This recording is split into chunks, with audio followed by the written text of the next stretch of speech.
أنا من عائلة شيعية، أهلي شيعة، عشيرتي شيعة، جيراني أكثرهم شيعة، تربينا في الحضن الشيعي، ولكننا نعرف أنه الشيعة المذهب الأساسي، المرتكز الأساسي للشيعة وهي الإمامة، وهم الذي يعني يقولون أن بإمامة الإمام علي كرم الله وجهه، وما أحلاه.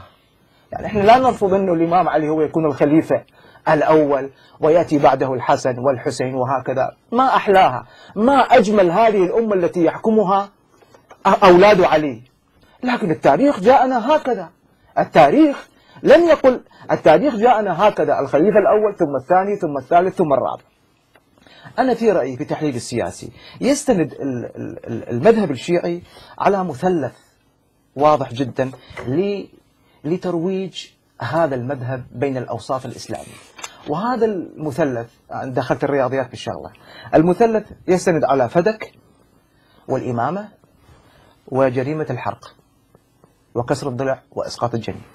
هذه الثلاثة حدثت في فترة واحدة وبأيام بعد مبايعة الخليفة أبو بكر الصديق رضي الله تعالى عنه. هنا فبركت الحالة لكي يتم شرخ الإسلام. إذا أكو مجال أشرح رأيي أنا، يعني أشرح رأيك، لأن أنت أول مرة تشارك معنا. نعم. ما عندك شوية فرصة. نتكلم على فدك، نأخذها بحسن النوايا ونشوف نسقطها هل هي مقبولة أو غير مقبولة. فدك هي أرض زراعية، أعتقد هي يمكن من خيبر ولا من خيبر. إذن هي أراضي أخذت كغنيمة وسلمت إلى الرسول محمد صلى الله عليه وسلم.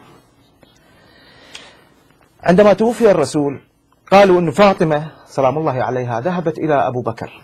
هنا سؤال واضح، لماذا فاطمة ذهبت إلى أبو بكر؟ لأنه الخليفة. أنا حقيقة أريد أعرف، يعني أنا هسه رجل معاصر، لماذا ذهبت فاطمة الزهراء سلام الله عليها إلى الخليفة أبو بكر الصديق؟ هل هو عنده سجل عقاري؟ هل هو عنده يعني سجل من هو هذا وذاك؟ ما أعتقد. يعني الخليفة عرف بالخلافة عندما صعد على منبر الرسول فقط، ليس هنالك قصر، لا أكو دبابات، لا أكو طيارات، لا كل شيء ماكو. يعني مات الرسول، جاء الخليفة صعد على المنبر، ليس لديه حاشية، ليس لديه حرس، ليس لديه وزارة مالية، لا أي شيء. لماذا فاطمة ذهبت إلى أبو بكر؟ أنا في قناعتي بعد أن قرأت الكثير والكثير وجدت ما يلي، أنه بعد وفاة الرسول سلام الله عليه صلى الله عليه وسلم اجتمعوا أهل البيت ومنهم الحمزة وزوجات الرسول محمد رضوان الله تعالى عليهم، العباس قصدك، العباس حمزة استشهد، العباس رضي الله تعالى عنه، وقال يا أبو ماذا عن فدك؟ فيبدو العباس قال أنا مكتفي لا أحتاج فدك.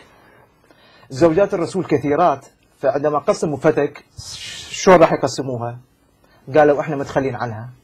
إذن بقيت فاطمة. ففاطمة يبدو أنها قالت أنا أروح وأشوف ماذا يحدث. طبعا هذا نظريا ماذا حدث. ذهبت فاطمة إلى أبو بكر. لماذا إلى أبو بكر؟ لكونه الخليفة. زين ليش تروح عليه إذا هو فدك؟ قصة فدك بها 3 أشغال. أما فاطمة سلام الله عليها تكذب، وأما أبو بكر الصديق ظالم، وأما القصة مفبرك.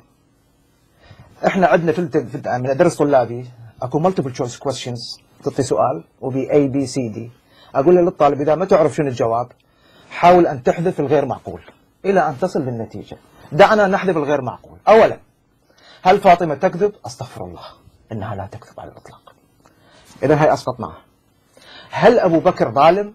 استغفر الله، يعني ثاني اثنين في الغار، ان الله معنا لا تحزن إن الله معنا.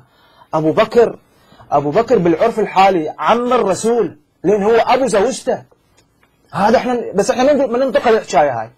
عم الرسول نسيبه، ضحى في حاله وماله، احتضن الرسول في كل غزواته، وهو الذي ابتعد عنه الآخرين، وأبو بكر احتضن الرسول. هل معقولة أبو بكر في يوم وضحاه ينقلب إلى ظالم؟ هذا غير معقول. إذا ماذا بقي؟ القصة مفبركة. كيف مفبركة؟